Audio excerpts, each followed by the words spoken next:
Wavecor.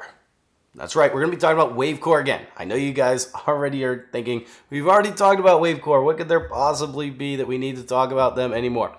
Don't worry, we're not actually going to be talking about Wavecor. I already did a video on the quality and the build quality, which I thought was top notch. I really love those drivers a lot. Today, we're going to actually do some frequency response graphs for you on both the tweeter and the woofer. I want to make sure that we can get those measurements to you along with the FRD and ZMA files that you can download and mess with so that you can see what these drivers are actually capable of.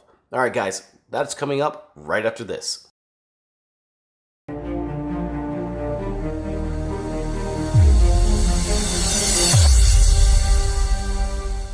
Now, I'm going to go ahead and set this up inside and take these measurements inside. Now, I want this to be important that you understand how I'm going to be measuring this. There's a couple different ways you can measure this inside. One way would be to put a blocking capacitor on the tweeter and put your amplifier at 2.83 volts and get, of course, the sensitivity response of both the tweeter and the woofer and go from your measurements from there.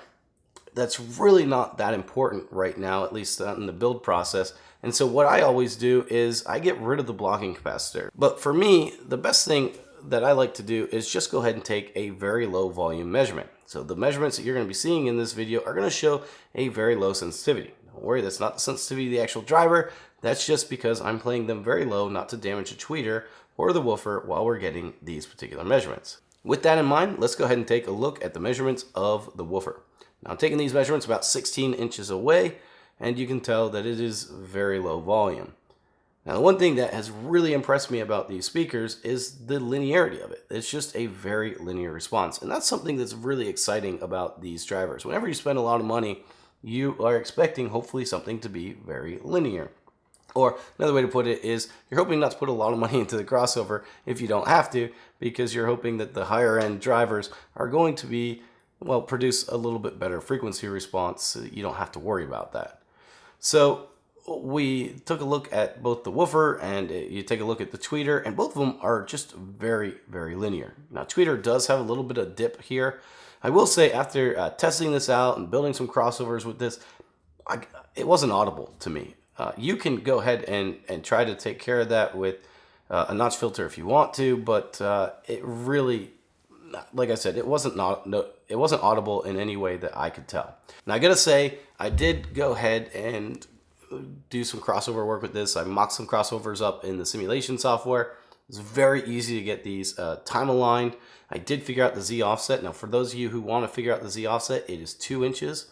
So in XSIM, you're gonna put a mod delay of 2 inches in, and in PCD, you're going to put -2 inches in there, which is actually in meters, so you're going to have to convert that to meters to be able to simulate that correctly. Now, I will say that being able to get a very good phase tracking speaker was pretty easy to do. Crossover components didn't take a lot of crossover components at all. I'm going to hopefully have a little bit of a build for you guys. I'm still tweaking the crossover a little here and there just to make sure it's exactly what I want. But so far, the results are very impressive. I gotta say, out of all the tweeters I've used and mid-woofers I've used, I believe these are actually my favorites probably. And I'm thinking about maybe doing a leaderboard of some of my favorite drivers, and that might be something to consider. But yeah, these are, you know, if price isn't an option, you know, if you're not concerned about paying the price tag of the Wavecor, then these are very impressive. Even my wife, when she heard these, when I mocked up the crossover, goes, wow, those are so clear. And they really are. They're very clear. And the thing that impressed me is, once again, the ease of use of working with them. But don't take my word for it. Like I said, the downloadable files are down in the description below. Go ahead and download those files. You can download the FRD, you can download the ZMA of both the tweeter and the woofer. Just keep in mind, once again, you're going to see low sensitivity. So in XSIM, you might want to change your vertical center so that it reflects, you know, the lower sensitivity that we're measuring the speakers at. And once again, don't worry about that. When you actually design the crossover, then we can do a test of what the actual sensitivity of the speaker itself is.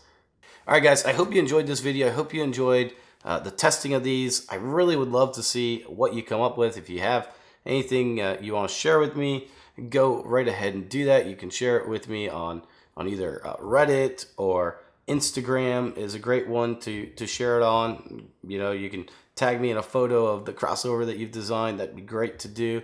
And any of the other places that you want to get me on too. Those are probably the best two places to get me on. And of course, if you're a Patreon, go ahead and hit me up on Patreon. If you get some of the crossover experience that I offer on there, then you know, we can actually talk about your crossover design quite in detail and talk about, you know, where you might be missing something and what might be good or what might not be good. And I could even probably mock it up if I have the parts.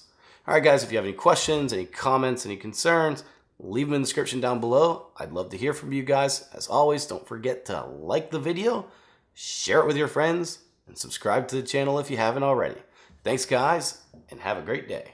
It's 123 Toyd, and I'm out.